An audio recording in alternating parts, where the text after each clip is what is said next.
एक बार भगवान श्री कृष्ण बलराम जी के साथ हस्तिनापुर गए। उनके हस्तिनापुर चले जाने के बाद अक्रूर और कृतवर्मा ने शतधन्वा को से मंतक मणि छीनने के लिए उकसाया। शतधन्वा बड़े दुष्ट और पापी स्वभाव का मनुष्य था। अक्रूर और कृतवर्मा के बहकाने पर उसने लोभवश सोए हुए सत्राजित को मौत के घाट उतार दिया और मणि लेकर वहां से चला गया। शतधन्वा द्वारा अपने पिता के मारे जाने का समाचार सुनकर सत्यभामा शोकाकुल होकर रोने लगी।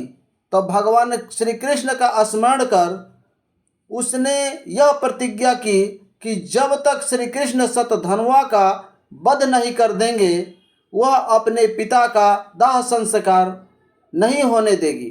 इसके बाद उसने हस्तिनापुर जाकर श्री कृष्ण को सारी घटना से अवगत कराया। वे उसी समय सत्यभामा और बलराम जी के साथ हस्तिनापुर से द्वारिका लौट आए। द्वारिका पहुंचकर उन्होंने शतधन्वा को बंदी बनाने का आदेश दे दिया।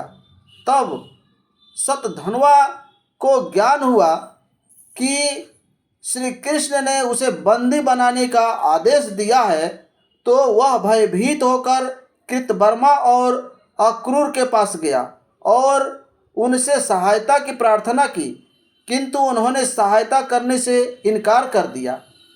तब उसने स्वयंतक मणि अक्रूर को सौंप दी और अश्व पर सवार होकर द्वारिका से भाग निकला। श्री कृष्ण और बलराम को उसके भागने की सूचना मिल चुकी थी, अतः उसका वध करने के लिए वे रथ पर सवार होकर उसका पीछा करने लगे। उन्हें पीछे आते देखकर शतधन्वा भयभीत होकर अश्व से कूद गया और पैदल ही घने वन में दौड़ने लगा। तब श्री कृष्ण ने सुदर्शन चक्र से उसका मस्तक धड़ से अलग कर दिया। इस प्रकार दुष्ट शतधन्वा का वध कर उन्होंने सत्यभामा की प्रतिज्ञा पूर्ण की।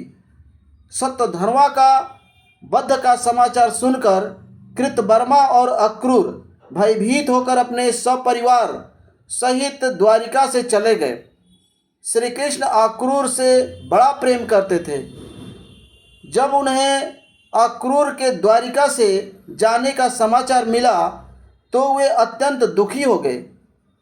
उन्होंने उसी क्षण सैनिकों की आज्ञा दी कि वे अक्रूर को ससम्मान द्वारिका वापस ले जाए।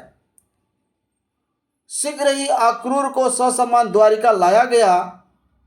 उनका अतिथि सत्कार करने के बाद श्री कृष्ण प्रेम भरे स्वर में बोले, चाचा श्री, मैं पहले से ही जानता था कि शतधन्वा स्वयंतक मणि आपके पास छोड़ गया है, किंतु हमें उसकी आवश्यकता नहीं है। आप बड़े धर्मात्मा और ज्ञानी हैं, इसलिए उसे आप अपने पास रखें। उसकी बात सुनकर अक्रूर की आंखों से आंसू बह निकले।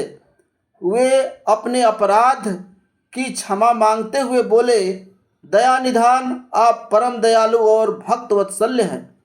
मैं आपकी शरण में हूँ, आप मेरे अपराध को क्षमा करें। यह कहकर उन्होंने मणि उन्हें सौंप दी। तब भगवान श्री कृष्ण ने उन्हें गले से लगा लिया और वह मणि वापस उन्हें लौटा दी। अक्रूर ने तभी ये प्रण किया कि वे अब लालच से हमेशा दूर रहेंगे, क्योंकि लालच बुरी बला होती है।